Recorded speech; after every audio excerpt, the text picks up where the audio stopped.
दिक्पाल ने जोर से अपना मुक्का टेबल पर मारते हुए कहा। उसकी इतने दिनों की मेहनत बेकार हो गई थी। इससे पहले कि दिक्पाल गुस्से में कुछ करता, तभी दरवाजे पर दस्तक हुई।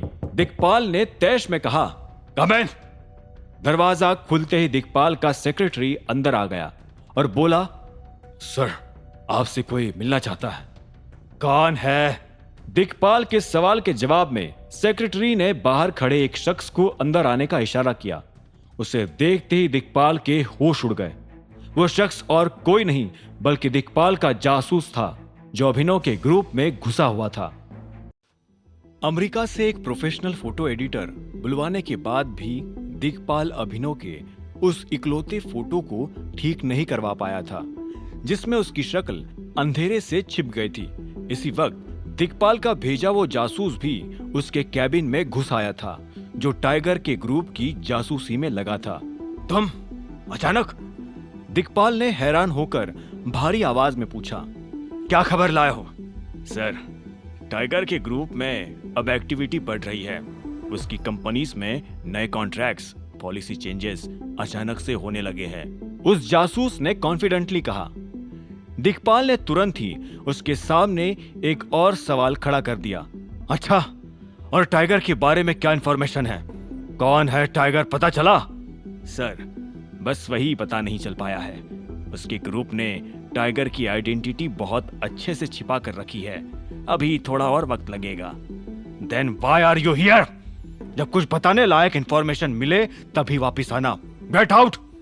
निराश होकर दिक्पाल उस जासूस पर भड़क उठा। उसके वहां से जाते ही दिक्पाल ने फिर से अपनी सिगरेट उठाई, लेकिन पाया कि वो अब बुझ चुकी थी, जिससे वो और भी ज्यादा गुस्सा होकर गुर्राने लगा।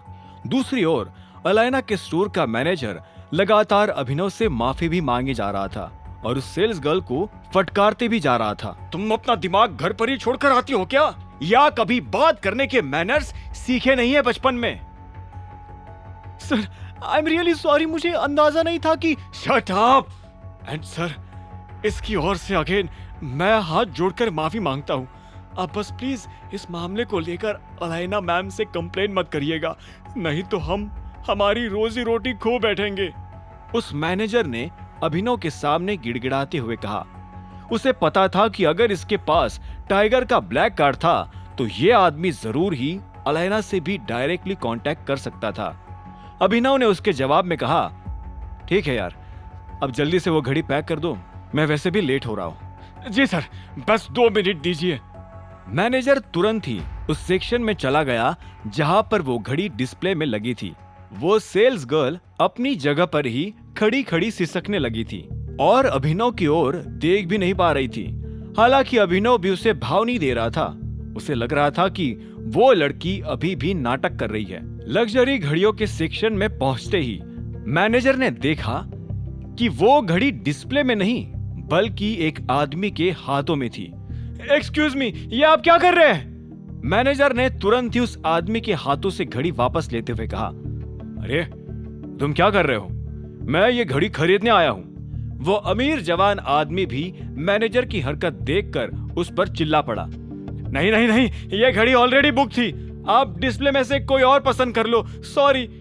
मैनेजर उस घड़ी को एक नाजुक से कपड़े से साफ करते हुए बोला, क्या?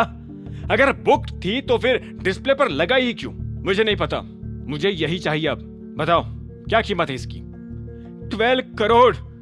मैनेजर ने घड़ी बॉक्स में पैक करते हुए उस आदमी की ओर नजर उठाई। और साथ में अलायना मेंबरशिप कार्ड भी लगेगा। क्या? वो आदमी चौंक गया। तो तुम कह रहे हो कि ये 12 करोड़ की घड़ी वो फटीचर खरीद रहा है? तुम्हें मैनेजर बनाया किसने? जबान संभाल कर बात करो। जिससे तुम फटीचर बोल रहे हो, अगर उसने सुन लिया ना तो तुम्हारा जीना हराम कर देगा। मैनेजर ने उसे धमकाते हुए कहा। धमकी सुनकर उस आदमी का पारा और भी चढ़ गया और चढ़ते पारे के साथ ही वो अपनी आस्तीन भी चढ़ाते हुए बोल पड़ा, अच्छा भला उसको कौन है, मैं भी तो देखूं इतना बड़ा दबंग कौन आ गया है एनसीआर में। उस आदमी की नादानी देखकर मैनेजर ने उसे धीरे से समझाया, देखो भाई, फालतू पंगा मत लो उससे, टाइगर का आदमी है वो, जरा समझो। आगे की कहानी जानने के लिए देखें अगला एपिसोड सिर्फ पॉकेट एफएम के यूट्यूब चैनल पर और द रिटर्न ऑफ टाइगर के सारे एपिसोड्स को सुनने के लिए डिस्क्रिप्शन में दी लिंक से डाउनलोड करें पॉकेट एफएम ऐप।